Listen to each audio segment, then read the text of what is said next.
Jadi kita lanjutkan mengenai Pak Udin lagi ya. Pak Udin mana tadi kok kudu matikan ya? Pak Udin bilangnya begini kawan. Ini. Sudah ada ya. Mana kemarin? Menyusui orang dewasa. HR Muslim 2636. Oh kemarin judulnya nenen. Sekarang sudah menyusui kawan. Apalah menyusui ini? Apa itu nenen ya? Sahih Bukhari 2636. Coba kita buka ya. Benar enggak ini ya? 2636. 636. Aku nggak tahu ya kawan-kawan, kita lihat. Saya punya software hadis ini ya. Ini perlu nanti dikaji kawan-kawan ya. Kawan-kawan muslim terutama. Loh, kok jadi ini? Apa ini? Oh, Sahih Muslim. Sorry, Muslim. 2636. 2636. Ya. Sabar. Ini. Judul darinya itu Kitab Menyusui. Ada khusus kitab kawannya di tentang Sahih Muslim ini. Tentang menyusui. Menyusunya orang yang sudah dewasa. Babnya tentang menyusu orang dewasa nih. Ini kayak apa aja nih.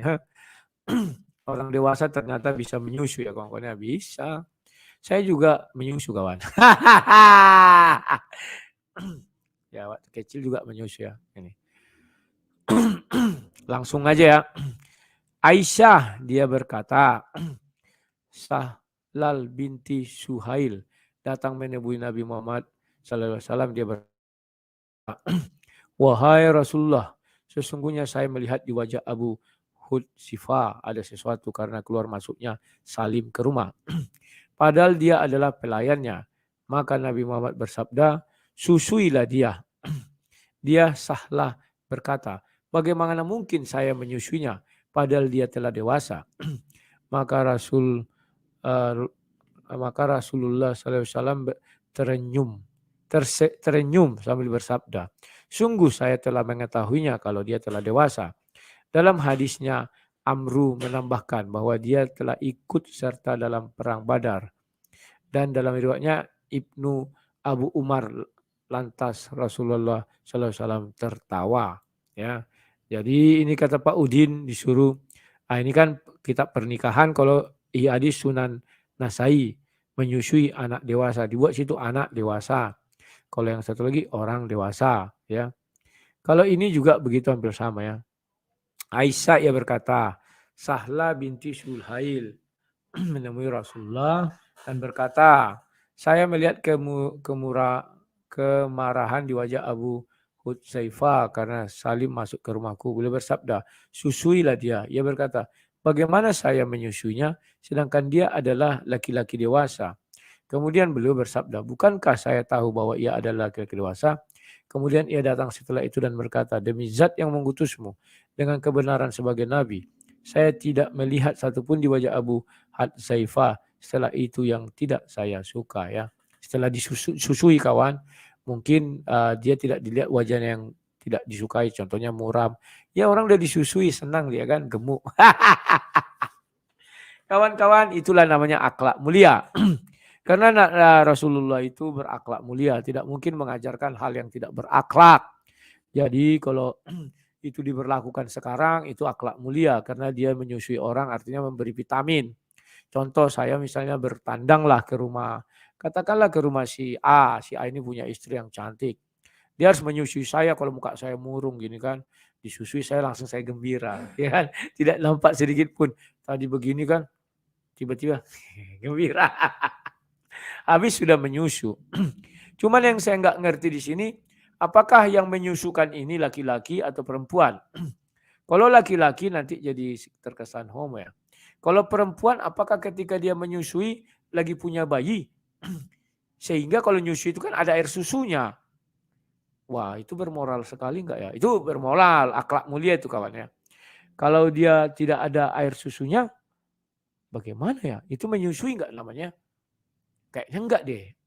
Yang menyusui itu yang keluar air susu, maka disusui. Maka ada hadis lain mengatakan dia menjadi sepersusuan ya. Makanya jadi muhrim. Tunggu aku bacakannya. Ya.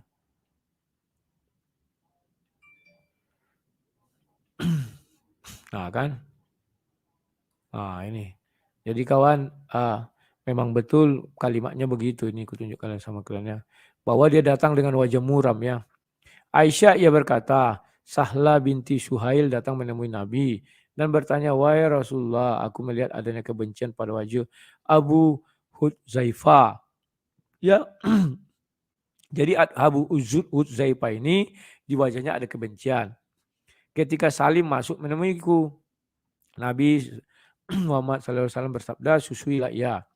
Sahla binti Suhail bertanya, bagaimana aku menyusunya padahal seorang laki-laki yang telah dewasa? Rasulullah menjawab tersenyum. Kemudian beliau bersabda, aku sudah tahu kalau ia seorang laki-laki yang dewasa. Maka Sahla bin Suhail pun melakukannya. Wow, si Sahla ini membuka susunya.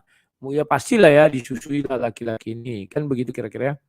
Setelah itu ia mendatangi Nabi dan berkata, aku tidak lagi melihat. Iyalah, sudah dikasih susu. Maka yang tadi kebencian di wajah si Abu ini jadi hilang. Aku tidak lagi melihat sesuatu yang aku benci pada wajah Abu Hudzaifah. Setelah itu Abu Hudzaifah adalah seorang yang pernah ikut dalam perang Badar. Jadi kawan-kawan, kalau ada kalian lihat datang orang ke rumah kalian mukanya marah atau muram, langsung buka gini. Susui langsung dia senyum itu. Gitu. Mungkin begitu ya maksudnya. Aku nggak tahu tapi Pak Udin menjelaskannya begitu ya. Nanti kalian tonton aja video Pak Udin ini ya. Nah kawan-kawan, setelah selesai kita masuk ilmu persusuan, biarlah itu menjadi tugas dari kawan-kawan kita untuk melakukannya.